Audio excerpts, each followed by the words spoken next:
Mucha gente a pocos días de las elecciones no sabe cómo votar. ¿Cómo votar a Carlos Casanova y por qué votar por Carlos Casanova?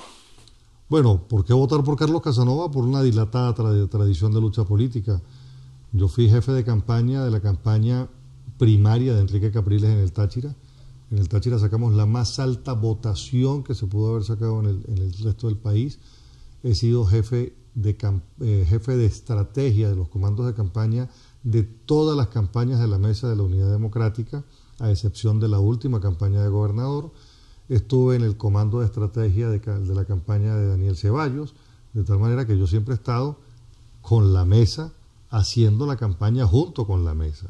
Vale decir, a mí no me pueden etiquetar de que estoy en contra de nadie, porque yo he construido las aspiraciones que cada quien ha tenido de ser funcionarios. Vale decir, con mi trabajo llegó Daniel Ceballos, con mi trabajo llegó Patricia, con mi trabajo llegó César Pérez Vivas a ser gobernador, con mi trabajo llegó Sergio Vergara a ser director general de la alcaldía. Vale decir, con mi trabajo político muchos han llegado a estos cargos, pero yo nunca he sido funcionario de gobierno porque mi función es ser político. Político es el que fija metas, rutas, caminos, y otros son los que son gerentes, que lo hagan bien o que lo hagan mal. Eso ya es una responsabilidad de ellos. La responsabilidad de nosotros es fijar la política, cuestionar cuando lo hacen mal y felicitar cuando lo hacen bien. De tal manera entonces que yo he sido político de forma ininterrumpida. Cuando estuve la primera vez en la Asamblea Nacional, soy corredactor de 22 proyectos de ley, en leyes vigentes, por cierto. La ley anti-extorsión y secuestro lleva la firma mía. La única ley que se ha discutido de fronteras, la propuse junto con en aquel tiempo diputado Nelson Chacín y un diputado, por cierto, del MBR que vive en el Táchira, Numan Gatrif. Y la aprobamos en primera discusión y durmió el sueño de los justos. Vale decir, esta Asamblea Nacional, que contó incluso con parlamentarios de oposición, ni siquiera la recuperaron. De tal manera entonces que a la Asamblea Nacional hay que ir a dar debates, a presentarlos, a proponer leyes y a hacer investigaciones. Esa es la cuenta fundamental. La gestión parlamentaria de la primera Asamblea Nacional fue la más difícil que cualquier otra gestión parlamentaria. Vale decir, nosotros hemos visto en esta Asamblea Nacional circunstancias de violencia interna en la Asamblea Nacional, pero nosotros en la primera Asamblea Nacional los cuadros de violencia eran afuera de la Asamblea Nacional con los colectivos que perseguían a los diputados de oposición. Pero todos tenemos que tener una altura a la hora de comportarnos, de tal manera entonces que cuando usted dice, ¿por qué voy a votar por Carlos Casanova? Bueno, por la capacidad, porque Carlos Casanova siempre ha estado en primera fila de combate en la lucha política, porque hemos ayudado a construir el espíritu de oposición regional y nacionalmente.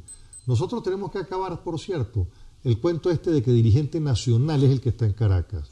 No, dirigente nacional también es el que puede vivir en el Táchira y hace política nacional. Desde nuestra perspectiva, por ejemplo, nosotros en el Táchira tenemos que promover nacionalmente la descentralización. Descentralización con rasgos autonómicos, si queremos enfrentar la crisis con éxito.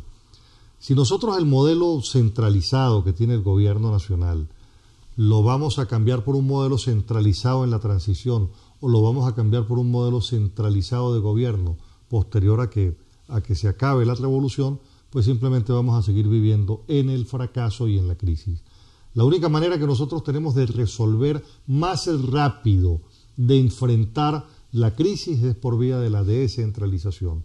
La única manera como nosotros podemos llegar incorporarnos a la modernidad y al siglo XXI es por la vía de la descentralización con rasgos autonómicos que le permita a los estados poder encarar los problemas y sus competencias en materia de minería, en materia de vías, de autopistas, de carreteras. Nosotros todavía en el Táchira no tenemos un sistema de transporte público masivo eficiente. Vale decir, nosotros le estamos llegando con 2 siglos, 3 siglos de atraso al tranvía, por ejemplo. Y como sociedad eso es inaceptable, porque nosotros los tachirenses hemos sido una sociedad de pioneros, de impulsores, de creadores, de tal manera entonces que tenemos que ponernos a la altura de ese proceso. ¿Cómo votar por Carlos Casanova? Por Carlos Casanova es muy fácil votar. La boleta, en el centro del tarjetón. 4ª fila, 4ª columna. en la tarjeta amarillo y negro, en la tarjeta del Deportivo Táchira, seleccionar todo. Está votando por Carlos Casanova. Lo invito a que haga historia. Con su voto usted puede hacer historia, pero la historia que construye salidas para el país. Los hombres solamente somos instrumentos de ese proceso.